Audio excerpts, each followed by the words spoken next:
Selamat pagi teman-teman Richard semuanya. Kembali lagi sama gue di channel gue.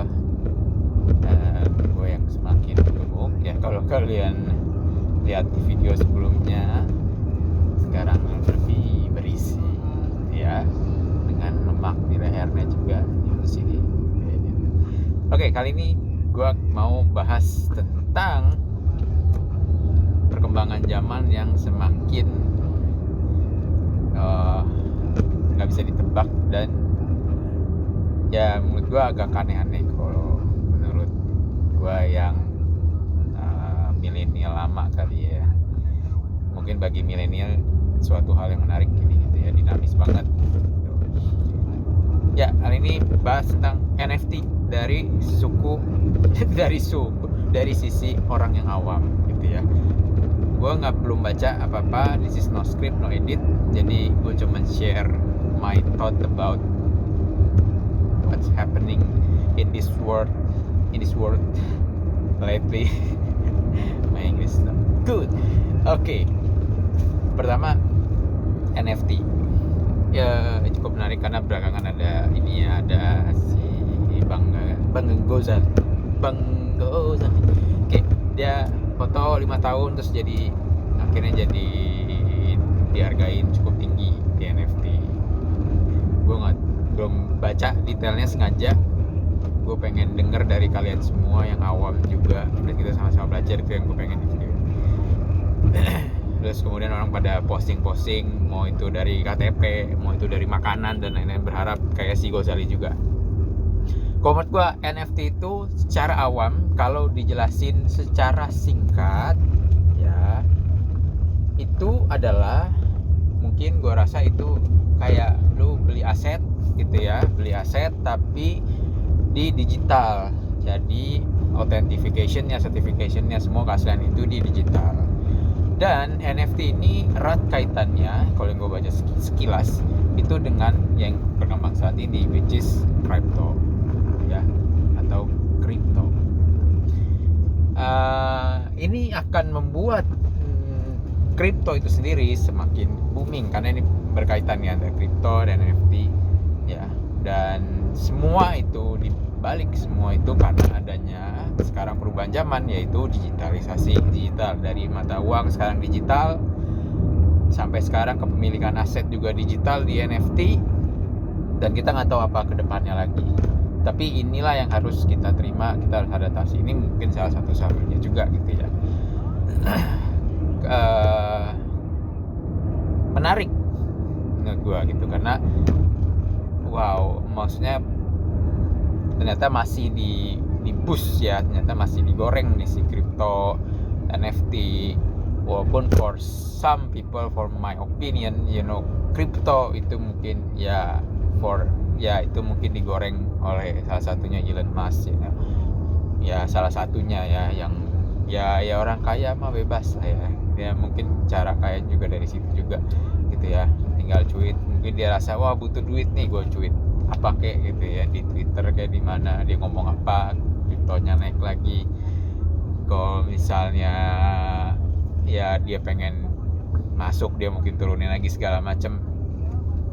Sekarang kurang lebih sebenarnya kripto itu kalau menurut gue pribadi itu lebih ke sana, nggak bisa diprediksi. Beda dengan saham yang bisa diprediksi, kita bisa lihat kemampuan manajemennya di suatu perusahaan atau identitas. Kalau kita bisa lihat kira-kira nih seperti apa fundamentalnya, teknikalnya seperti apa, beritanya seperti apa, demand, supply and demand. Tapi sekarang udah agak susah gitu loh. NFT sendiri tuh banyak bilang itu bukan dari faktor-faktor yang umum yang bisa kita temuin saat ini, kayak misalnya supply and demand. Bukan kayak gitu cara kerjanya.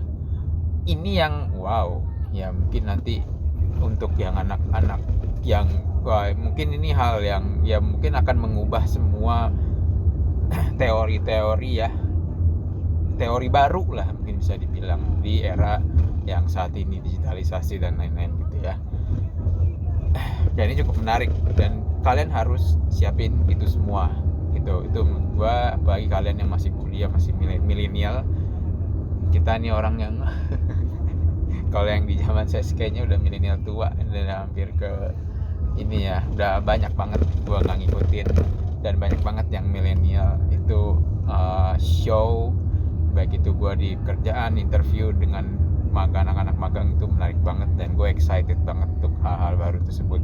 Gue bukan pemain kripto, bukan pemain NFT, tapi gue cukup ngikutin dan cukup menarik bagi gue, dan gue harus tahu someday gue harus belajar lebih banyak lagi di sela-sela gue kerja.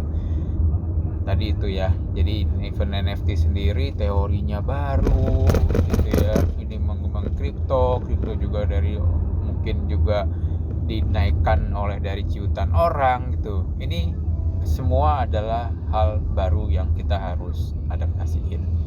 Terakhir ada lagi metaverse ya. Metaverse, salah satunya juga Facebook, Meta mengembangkan itu, they are very excited for that gitu ya.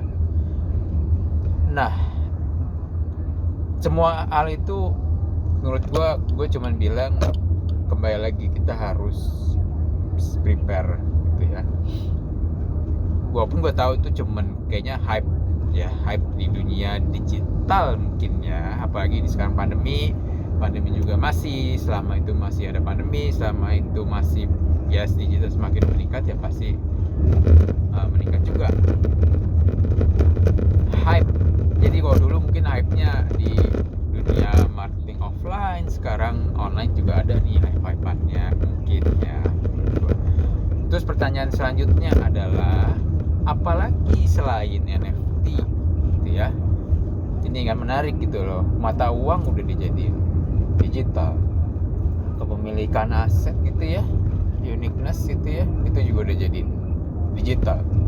Ibarat kata dulu kita event meeting dulunya offline, sekarang udah digital. Apalagi nanti selanjutnya mungkin baju digital udah ada aset kepemilikan NFT ya. Mobil digital, tas digital, handphone digital,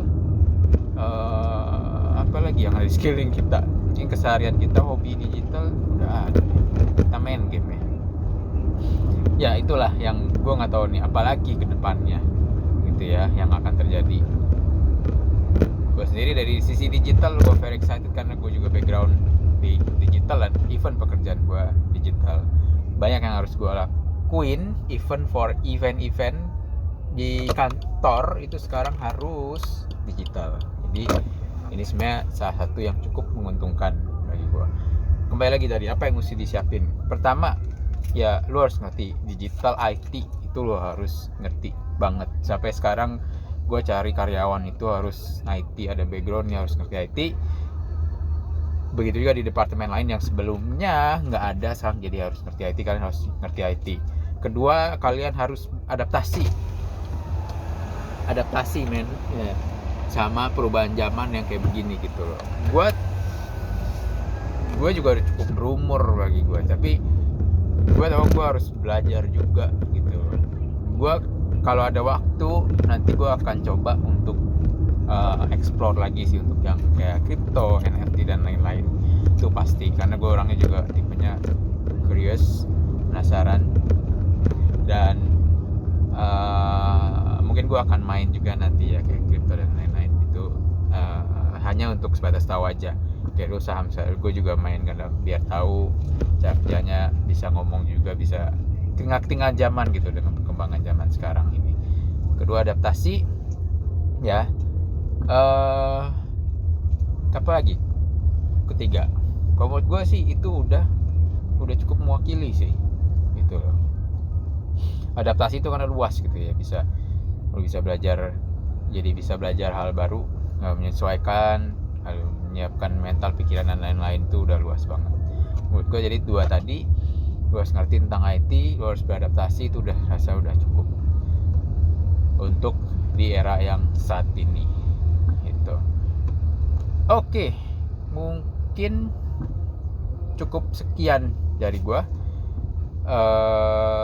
Kembali lagi, ini part of digitalization, we have to prepare ya, and gue yakin semua ini akan ngebawa kita untuk menjadi lebih baik. Jadi tetap semangat, tetap belajar. Thank you semuanya, dan jangan lupa subscribe dan follow ada my video. Bye bye, see you.